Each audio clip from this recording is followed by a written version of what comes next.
한적한 동네 골목길. 72세 박순자 씨가 병원에서 나오는 모습이 보입니다. 그녀의 손에 있는 진료비 계산서가 떨리고 있습니다. 5천만 원이라는 숫자가 적힌 종이를 바라보며 순자 씨는 한숨을 깊게 내쉽니다. 평생 시장에서 작은 분식집을 운영하며 모은 전 재산이라고는 낡은 집 한 채뿐인 그녀에게 이 금액은 천문학적인 숫자였습니다. 그날 밤 순자 씨는 자신의 작은 방에 앉아 오래된 통장들을 꺼내봅니다. 수십 년간 한 푼 두 푼 모아온 예금 잔고는 고작 몇백만 원. 남편이 5년 전 세상을 떠난 후 혼자서 근근히 살아가는 것만으로도 버거웠는데 갑작스럽게 찾아온 암 진단은 그녀를 절망의 끝으로 밀어넣었습니다. 의사는 말했습니다. 수술과 치료를 받지 않으면 6개월을 넘기기 어렵습니다. 하지만 치료비는 최소 5천만 원. 그녀가 가진 유일한 재산인 집을 팔아야만 치료를 받을 수 있는 상황이었습니다. 창밖을 바라보며 순자 씨는 생각에 잠깁니다. 이 집은 남편과 함께 평생을 바쳐 마련한 보금자리입니다. 자녀들이 자라난 추억이 깃든 곳이고 남편이 마지막까지 머물렀던 소중한 공간입니다. 하지만 이제 이 집을 팔지 않으면 생명을 구할 수 없는 기로에 서게 되었습니다. 순자 씨는 떨리는 손으로 성인이 된 두 자녀에게 전화를 걸어봅니다. 하지만 딸은 아이셋을 키우느라 경제적으로 여유가 없고 아들 역시 사업 부진으로 도움을 줄 상황이 아닙니다. 결국 혼자서 이 문제를 해결해야 하는 현실 앞에서 순자 씨는 깊은 절망감에 빠져듭니다. 안녕하세요. 저는 박순자입니다. 올해 72살이 되었고 평생 시장에서 작은 분식집을 운영하며 살아왔어요. 지금 여러분께 제 이야기를 들려드리는 이유는 아마도 저와 비슷한 처지에 있는 분들이 많을 거라는 생각 때문입니다. 며칠 전 병원에서 암 진단을 받았는데 치료비가 5천만 원이라는 소리를 듣는 순간 정말 하늘이 무너지는 것 같았어요. 평생 모은 전 재산이 이 낡은 집 한 채뿐인데 그걸 팔아야 목숨을 건질 수 있다는 현실 앞에서 정말 막막했습니다. 혹시 여러분이라면 어떻게 하셨을까요? 제가 20살의 시장에 자리를 잡고 분식집을 시작한 지 벌써 50년이 넘었어요. 새벽 4시에 일어나 김밥 재료를 준비하고 떡볶이 육수를 끓이고 오전 6시부터 밤 8시까지 하루 종일 서서 일했습니다. 손님들이 맛있게 먹는 모습을 보면 피로가 싹 가시곤 했어요. 특히 학교 다니는 아이들이 용돈을 모아서 떡볶이 한 접시를 시켜 먹을 때면 그 아이들이 우리 자식들 같아서 항상 양을 조금씩 더 주곤 했죠. 남편은 건설 현장에서 일했는데 우리 둘이 벌어들인 돈으로 아이들 교육비를 대고 조금씩이나마 저축도 했어요.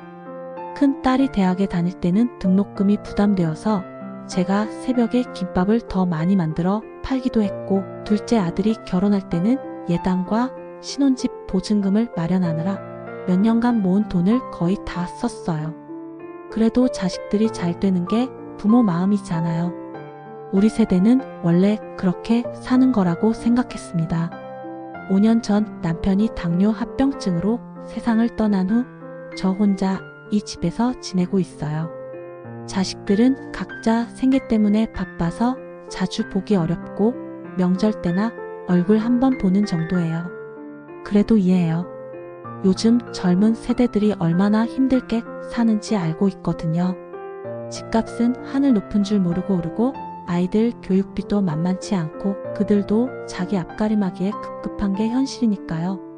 그런데 지난달 건강검진에서 이상 소견이 나와서 큰 병원에 가서 정밀 검사를 받았어요. 위암위기라는 진단을 받았을 때 처음엔 귀를 의심했어요. 평생 큰 병치레 없이 건강하게 살아왔는데 갑자기 암이라니. 의사 선생님은 다행히 초기에 발견되어서 수술과 항암 치료를 받으면 완치 가능성이 높다고 하시더라고요. 하지만 치료비가 최소 5천만 원은 들 것 같다는 말씀을 듣는 순간 정말 눈앞이 깜깜해졌어요. 통장을 다 뒤져봐도 800만 원 정도밖에 없었어요. 국민연금과 기초연금을 받고는 있지만 한 달에 50만 원 남짓으로 생활비로도 빠듯한 수준이에요. 결국 이 집을 팔아야 하나 싶어서 부동산에 문의해봤더니 이 동네 시세로는 7천만 원 정도 받을 수 있다고 하더라고요.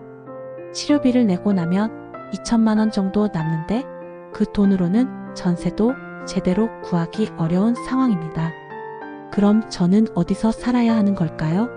치료를 받고 살아남더라도 갈 곳이 없다면 그게 과연 의미가 있는 건가 싶어서 매일 밤 잠을 설치고 있어요. 며칠 전 평소처럼 경로당에 갔을 때 친구들에게 제 상황을 털어놓았어요. 그랬더니 다들 비슷한 경험담을 쏟아내시더라고요. 옆자리에 앉은 김할머니는 작년에 무릎 수술비 때문에 집을 담보로 대출을 받았다고 하시고, 건너편 박할아버지는 심장 수술비로 자식들이 빌린 돈을 아직도 갚고 있다고 하시더라고요. 정말 우리 나이대에는 병원비가 가장 무서운 존재인 것 같아요. 순자야, 나도 작년에 수술비 때문에 대출 받았어. 이 나이에 빚을 지고 살게 될 줄은 몰랐지. 김할머니의 목소리에는 깊은 한숨이 섞여 있었어요. 평생 성실하게 살아온 분들이 노년에 와서 병원비 때문에 빚을 지거나 집을 팔아야 하는 현실이 정말 안타까웠습니다. 우리 세대는 병원비가 제일 무섭지. 젊을 때는 몸이 아파도 참고 살았는데 이제는 참을 수도 없고 그렇다고 치료비가 만만한 것도 아니고. 박 할아버지도 깊게 공감하시더라고요. 경로당에 모인 10명 중에 절반은 병원비 때문에 경제적 어려움을 겪고 있거나 치료를 포기한 경험이 있다고 하시더군요. 저희가 젊었을 때는 의료보험도 지금처럼 잘 되어 있지 않았고 평생 벌어서 집 한 채 마련하고 자식들 뒷바라지하는 게 전부였어요. 노후 준비라는 개념도 지금처럼 체계적이지 않았고요. 그런데 의학기술이 발달하면서 치료비는 점점 비싸지고 우리가 받는 연금으로는 감당하기 어려운 수준이 되어버렸어요. 내가 찾아본 자료에 따르면 병원비 부담 때문에 빈곤층으로 전락하는 노인이 3명 중 1명이래. 평소 꼼꼼한 성격의 이 할아버지가 신문 기사를 보여주시면서 말씀하시더라고요. 정말 충격적인 통계였어요. 우리가 특별한 경우가 아니라 많은 노인분들이 겪고 있는 현실적인 문제라는 생각이 들었습니다. 그날 집에 돌아와서 혼자 생각해 봤어요. 평생 성실하게 살아왔는데 마지막에 와서 이런 선택을 해야 하는 현실이 너무 억울하고 화가 났어요. 하지만 화를 낸다고 해서 상황이 바뀌는 건 아니잖아요. 그럼에도 불구하고 포기할 수는 없었어요. 남편과의 추억이 깃든 이 집을 지키면서도 치료를 받을 수 있는 방법이 정말 없는 건지 다시 한번 알아보기로 결심했습니다. 인터넷 검색도 서투르고 복잡한 서류나 절차는 이해하기 어려웠지만 그래도 마지막까지 최선을 다해보자고 마음먹었어요.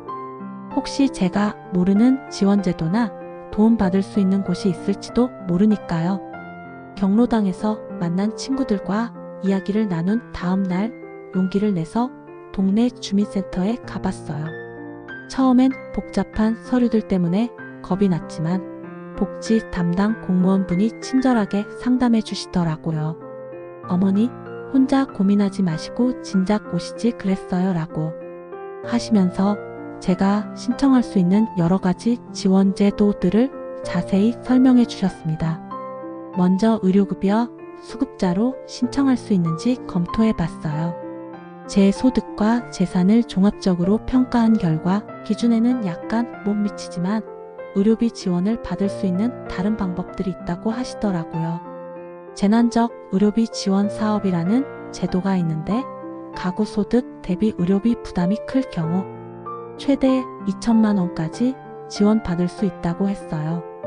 또한 국가암검진 사업을 통해 발견된 암이라서 치료비 일부를 감면받을 수도 있다고 하시더군요. 그 다음 주에는 지역 노인복지센터에도 가봤어요. 거기서는 의료사회복지사분이 계셔서 병원과 연계해서 치료비 감면이나 분할 납부 방안도 상담해 주시더라고요. 제가 다니는 병원에서도 저소득층을 위한 의료비 지원 프로그램이 있다는 걸 처음 알았어요. 또한 장기요양보험 등급을 받으면 일상생활 도움도 받을 수 있고 복지용구나 방문 서비스도 이용할 수 있다고 하시더라고요. 가장 큰 도움이 된 것은 시에서 운영하는 노인 의료비 지원 사업이었어요. 75세 이하 어르신 중에서도 소득과 재산 기준에 해당하면 암 치료비의 80%까지 지원받을 수 있다는 거예요.